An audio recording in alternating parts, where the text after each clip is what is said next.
This is a part two of two. If you guys want to go watch the first part, the link is in the description below. We hope you enjoy this one as well. We begin in the player's bedroom. Our rivals, Cindy Vortex and the other one, have brought a present for Professor Blanche Devereaux, containing 3 Pokemon to pick from. After choosing your Pokemon and being given the same fucking tutorial, you are ready to start on your new adventure.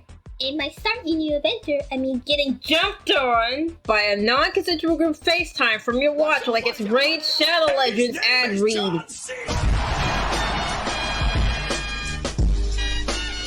We make our way to Strickaton City to challenge our first gym leader, but are stopped dead in our tracks by none other than the game's antagonist, Team Plasma! Horrifying! Not only do they look like William Wallace was dressed by Napoleon Dynamite, and is only revealed as the leader of the wildly aggressive evil enterprise, while also doing a cute little spinny spin on the Ferris wheel. The gym leaders in New Nova are a breath of fresh air compared to the storyline of the game. Surprisingly, a game about a difficult choice between ideals and realities can get a little heavy sometimes. Pokemon Black and White's story comes to a massive conclusion after the fight with the Elite Four. End's castle appears out of nowhere and the big back scary big jackass comes out of left field to throw a chance or some shit. After the champion is defeated, you take your rightful place in the seat and thank your Lord and Savior argues that End and Gibsons are gone for good. Or are they? Are you ready, kids? Aye, aye, Captain! Oh, who lives in a pineapple under the sea? Pokemon abuse!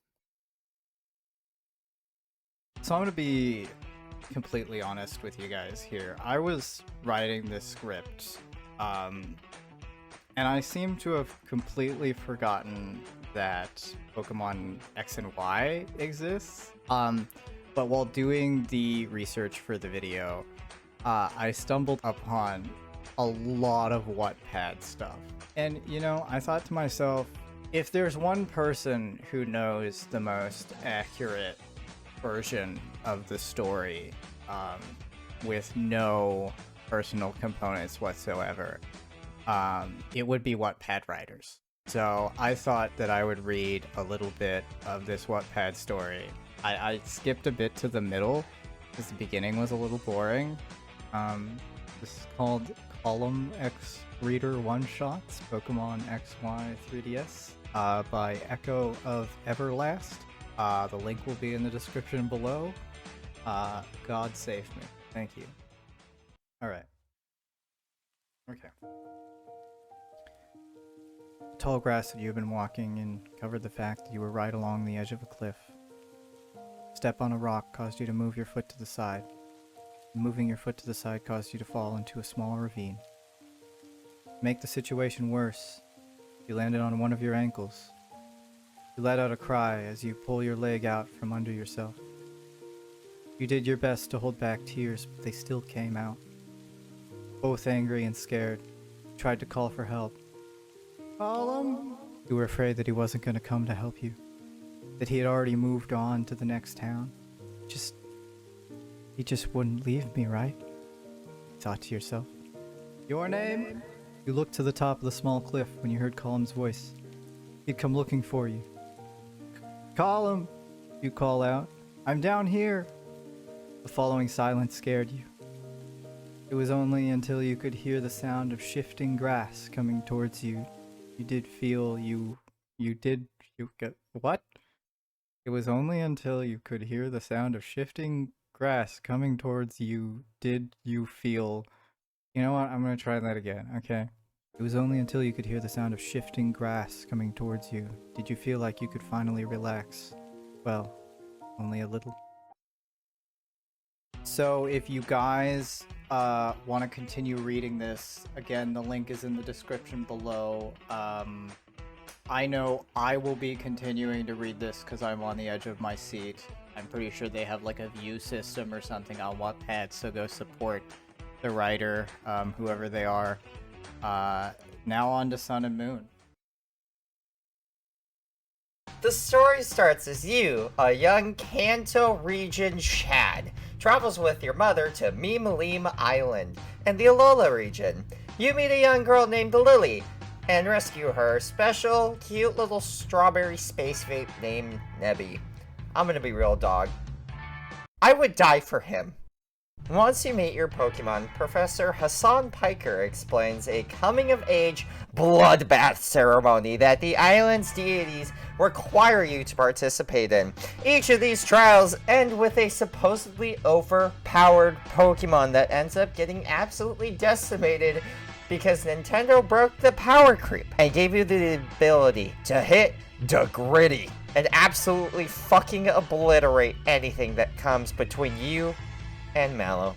Throughout your 6.5 trials, you encountered the devious Team Skull, people who quit the trials because, unlike your young self, they had the IQ to say, "Fuck this! We're just gonna go prove our own strength." During your trials, you encounter a cut-rate, incompetent imitation of a space program. No, not SpaceX. Turns out, it's led by an absolute MILF named Lusamine, and that is all capital letters, M-I-L-F, MILF. As you explore the Foundation, you also learn of a new Pokemon type called Ultra Beasts. You end up fighting that mommy McAssa over here, overclock Nebby, like a GTX 3060 to open up an Ultra Wormhole. This causes Nebby to retreat into a cocoon, while the Ultra Beasts ravage and tear apart the landscape that you already destroyed. As you finish the final island, you and Lily journey to perform a ritual to evolve Nebby into a cosmic god of... Oh, it's just a sun and moon god. And here I was, thinking I'd get a god of destruction. Oh, never mind! Holy crap, we are golden! Now, we are armed with the powers beyond your comprehension. You decide to travel into Ultra Space to not only fight some Ultra Beasts, but to find Lusamine in her ideal dreamland. Well, now that that's over, it's time to clean up that moist portal. Yes, Great Britain is upon us. Visit beautiful places all across the region, like the fields of Poswick or the museum in Hammerlock, now featuring this totally not stolen flute, and that definitely and always has been Galar property, the SS Ant. After leaving your home, you are immediately introduced to possibly one of the most sound, interesting, and tough rivals ever to be added into the series to date. Yep, the most lovable, creative person in this whole franchise. I just hate him so much, man. He just doesn't shut up. Please bring back Lance. Professor Magnolia and Sonia convince Leon to endorse you for the gym challenge and give you the special power of Dynamaxing. It's Dynamaxing. As you go on to complete the gyms, you meet yet another rival, Anobide. I'm not saying that how you want me to say it. Along with Bidet, you fight Team Yell. They aren't actually a threat to anyone, and instead are just there to simp on Marnie. As the game progresses, you meet Chairman Rose, one of the main representatives in the Galador region, and runs his own energy company. He basically has you and Sonia explore the region to find out what makes Dynamaxing so special. During this, you wipe out all gym leaders and head to the city of Winden to fight in the Champions Cup. Hop apparently escapes from the closet you shoved him into and offers to help along with Marnie to steal the chairman's keys.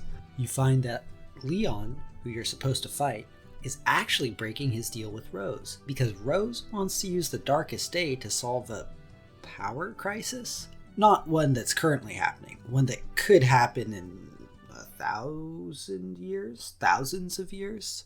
The day is finally here. You can finally be... Come on! I just want to have a good fight in Pokemon for once. You know I'm only doing this so I can play the DLC, right? Come on, man. I just want to play Minecraft with my boy. Post-credits bonus round, Pokemon Spinoff Edition, Pokemon Snap.